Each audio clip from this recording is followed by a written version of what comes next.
Hey y'all, welcome to another edition of Operation Hardeen Day Ninja. So what I'm gonna do is prune my fruit trees. You know how when you go to the nursery or you're at like a box store and you just see the tag and you're like, you can grow, and it's enticing you and it's like, you can grow your fruit trees at home. It's really exciting, it's really tantalizing. But if you don't prune them correctly, you're not going to get the fruits that you want and you're not going to get the shape of the tree that you want. So, say hi, little plum. What up? Cute, isn't it? Real adorable. Super precious. And like, just look at it. You see the buds growing on it. You know, all these little tips. These are little bits that are about to bud out, you know, so in the spring it's going to blossom and all of those buds are going to grow out. And if it's a really good vigorous grower and we have, you know, enough water to let it really grow, then it'll put on like 6 feet of growth. And I don't want 6 feet of growth on something that's already taller than I am and then have it not be in the shape that I want. So what I'm gonna do is something super dramatic. I'm just gonna cut it right here. But I think I need both hands to do this. So that's it. The methylene plum. I know it's dramatic. It's traumatic. I feel like I've done something terribly, terribly wrong. However, I don't want to have a huge tree that isn't producing the optimum fruit because I didn't give it the right bone structure. Does that make sense? You know what I mean? Like, it doesn't make sense to expect a teeny tiny structure to carry this big luscious fruit. It's not going to happen because the structure isn't going to be strong enough to support the level of fruit that I want. So cut it down early, and I feel like this is a metaphor for life.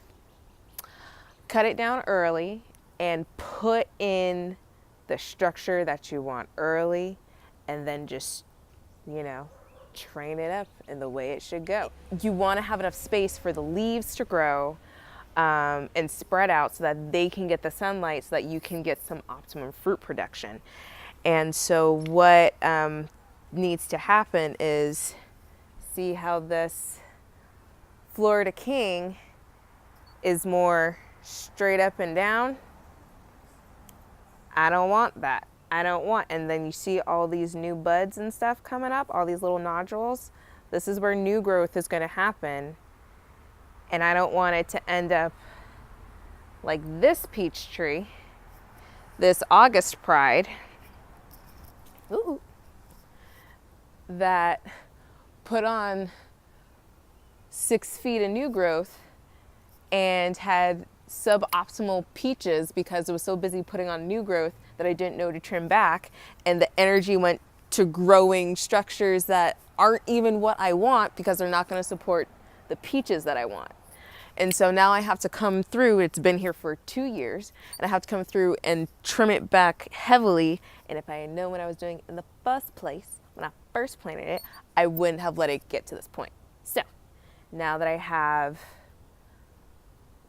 this peach, and I probably could get away with just cutting this back.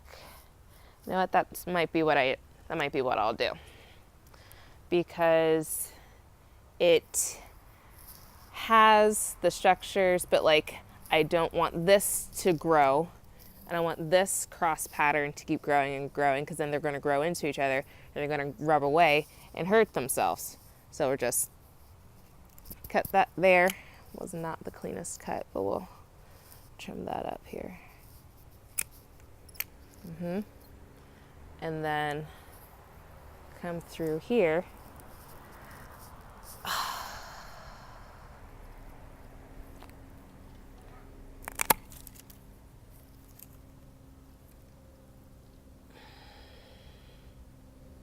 It seems severe,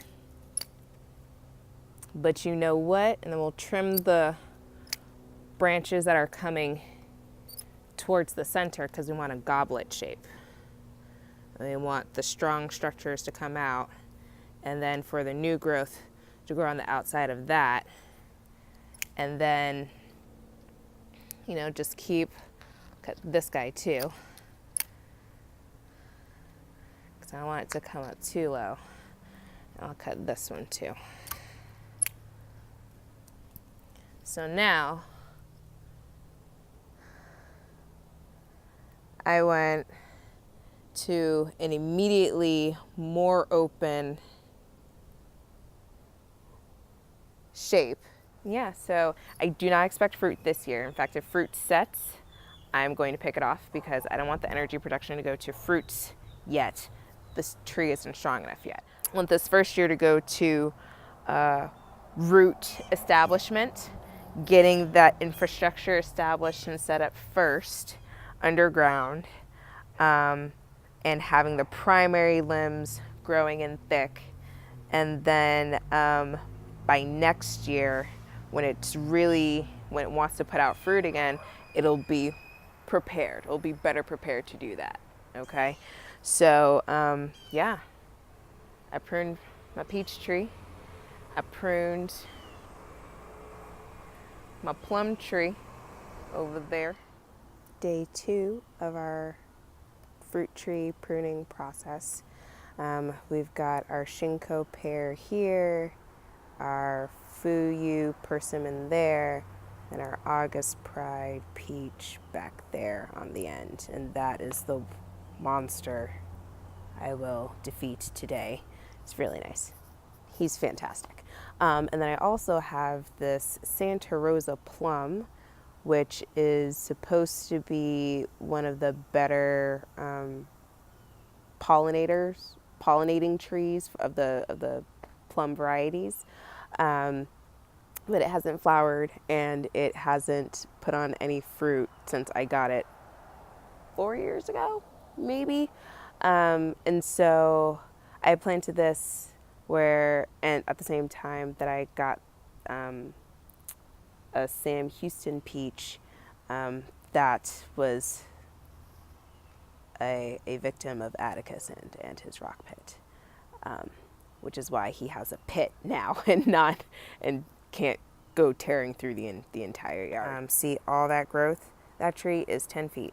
Like the tops of that tree are 10 feet tall. I went through and trimmed or thinned out some of the new growth in the summer. Trees can get pruned heavily during winter, during the dormant season, and then in summer when you're trying to control new growth so that there's energy growing to fruiting wood and not new shoots. You can tell by the different textures. See how this is a little bit rougher and these are smoother. All of this growth came up.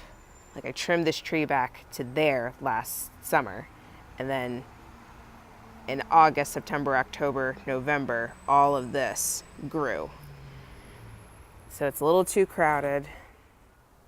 It's a little too crowded, and I want to open this up, but you see that it's more of an open globe structure, not as balanced as I'd like it to be.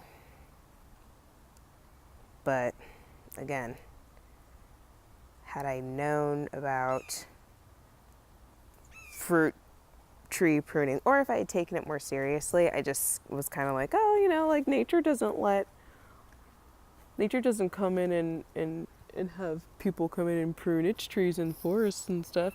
Yeah, no, but they're also, you know, got birds and bees and stuff that come in and handle that naturally, and I'm trying to do it for a specific purpose. So I'm just trying to modify it, but then also have enough. And the key for, you know, dealing with pests, if you want to call them pests, but, you know, our natural neighbors, our squirrels and birds and stuff, is to plant enough for everybody to share. You know, if I just have this one mulberry tree and the birds come in and get all the mulberries in the morning before I get up out of bed, then I'm going to be upset. But if I have 2 or 3 different varieties of mulberries that fruit all throughout the season, then there will be enough for everybody to share and I won't be butthurt. You know what I mean? So, now, to trim you and you. The trees and shrubs I planted in my previous video were purchased at Barton Springs Nursery, and whenever I go to any of the local nurseries around town, I try to talk to the person who's wearing the most faded flannel or the most worn jeans and get their opinions and recommendations about what to do in my garden, because they probably have gardens of their own and have been, have their own experiences that they could share with me. So in this instance, I was talking to Jared or Jake, who was super helpful. Thanks for your help, dude. And he recommended that I prune back heavily in the winter while the trees are dormant, and then thin in the summer when the trees are growing actively. So I went online and looked at Dave Wilson nursery videos on YouTube. And they have a lot of informative videos about how to set up your own backyard orchard, how to prune and thin, how to shape your trees for overall photosynthesis and optimum fruit production. Awesome. So that's it. I pruned my fruit trees, did some thinning, did some dramatic changes. But it's like when I did the big chop for my hair and I cut my hair off and I transitioned from processed to natural hair. It was a dramatic shift, but it will grow back. My hair grew back multiple times. I've colored it. It's new. It's different now. And the tree will go back and it'll be new and improved and different. And that's what we want. So that's it. We'll see you next time.